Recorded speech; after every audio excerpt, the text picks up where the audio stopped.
God can be seen in the lives of the Apostle Paul and in the lives of the Macedonians, specifically Thessalonians. So, why is John mentioned alongside affliction? That's the second question. Bakit?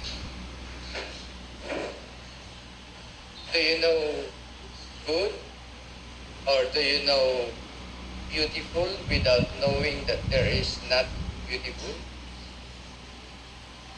You know only beautiful when you can compare with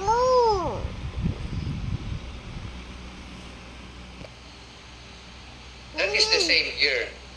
You can know joy when you have experienced suffering. Yun ang sinasabi sa Macedonia.